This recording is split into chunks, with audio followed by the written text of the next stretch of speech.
Hi, Katrina. Excellent questions. Instead of typing, I figured I'll just send you guys all the message. So we'll save on scrolling down, trying to figure out all the posts in the future. This way we could just post it because there are questions that most people actually have.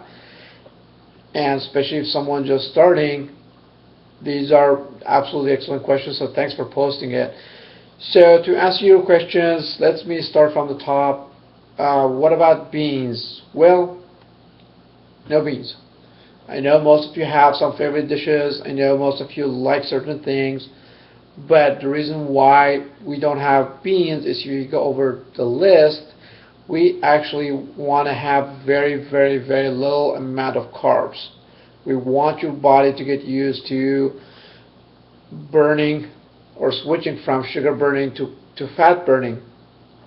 So if we keep on adding more carbs, we're going to prevent that from happening. So yes, beans have protein in them, they have good fiber in them, but also they have a lot of carbohydrates. So we're not going to do those until the specific reset dinners, which will start on day 2 or week 2.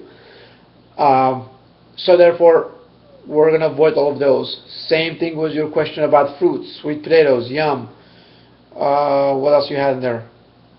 They're not under the Dirty Dozen. No, has nothing to do with it. The Dirty Dozen is just a guideline for you guys to figure out what, if you choose not to go 100% organic, that will be a great way for you to kind of allocate your budget where you want to buy organic, what you could do natural or non-organic fruits and vegetables. And as far as, again, you want, if the food, here's the rule: if the food is not on your menu, if it's not on the list of, let's see, what is it? You received it, and that's the lunch and dinner guidelines.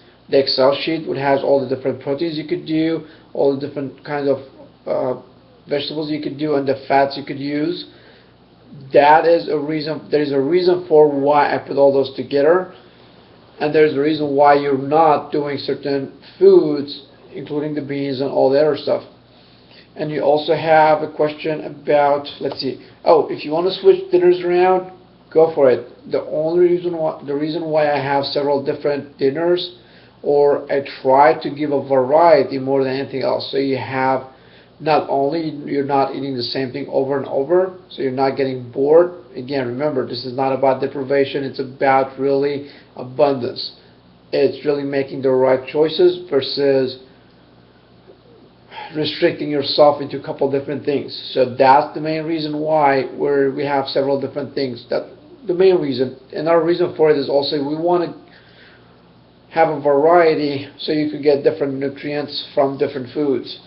So, but if you choose to do, if you want to cook for 4 people, the menus, just like the way they are designed, especially the dinners, if you want to make them for 4, but you're not going to use them, and you prefer to have, I don't know, let's say salmon twice a week instead of, once a week or 3 times a week, that's totally fine. As long as you stick to the list, as long as you stay within the parameter of the menu. Again, I spend a lot of time designing the menus, testing them, tasting them, so you actually have foods that you could rely on. They're tested and tasted, and also there is a reason why we're using certain ingredients. Now, I know a lot of times buying whole different set of the new ingredients that you don't necessarily use or you haven't used in the past may be, or you may find it as just an extra expense, but there is a reason for it. There is a reason why we're using certain ingredients. Again, this is not about just the nutrition part of it. We're addressing the detox. We're addressing the cleanse part of it.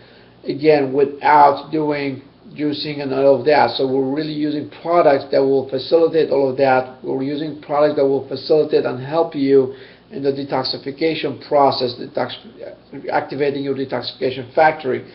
So there is specific reasons why we are using the ingredients that are on your list. So I would very, very, very highly recommend you stick to the menus. You stick to the list that are only on your menu or on the guideline that I have for lunch and dinner.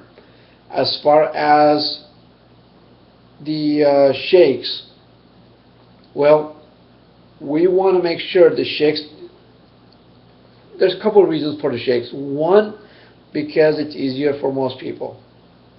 Two, because we want to make sure with every meal you get enough proteins and you also get enough the fat and the fiber. You get enough omega-3 fatty acids. So if you look at every little ingredient on the list, you'll see that there is some sort of fat, generally coconut fat or almond. There's some butter, so you get a little bit of carbs from there, the good kind of carbs, so you're not completely depriving your body. You are getting a lot of fat, and that's the premise of this program. You're getting enough protein, you're getting fiber with every meal. So in your case, if you want to replace them with eggs, as long as you have some fiber added to it, some vegetables, I use real butter. Hopefully you could use organic grass-fed butter. Then you will get the benefits from that. Another really good reason for the shakes is when you are traveling, it's the perfect solution for you. You could just make a shake and hit the road and be out on your way. So you want to kind of try, even if you do it just when you're traveling, that might be very helpful. And if you choose to do eggs when you're traveling, great. Hey, as long as you have the vegetables, the fat, protein, and the fiber with every meal, you're fine. We also had a talk about how you could replace those fats throughout your lunches, where you want to do, say, hot chocolate, but using full fat coconut milk and bitter chocolate, and you could flavor it with stevia, or some of you may not like the aftertaste of stevia, which is cool. You could use xylitol instead, but you don't want to use any regular sugars. You definitely do not want to use any packets of the pink and the blue and whatnot. You don't want chemicals in your system. Let's see what else you had. There are a couple other questions. As far as working out, there was another post. As far as working out with or before or after meals, you would want to eat something so your system has some fuel and you're not tapping into your muscle mass until at least we're used to tapping into fat mass. So you don't want to create more sugar in your system. Remember, the first 10 days is really to deplete glycogen in your system. Glycogen is what sugar converts into, the carbohydrates convert into, and you want to deplete that so your body really is kind of forced to switch into fat burning. So if it's not on your list, it's not on your menu, it's not something you want to have. If you choose to do it, well, obviously you're all adults, so you could choose whatever you want to do, but I'm not going to back it up because I can't guarantee you your results. You're taking your chance, and you have 28 days for the challenge.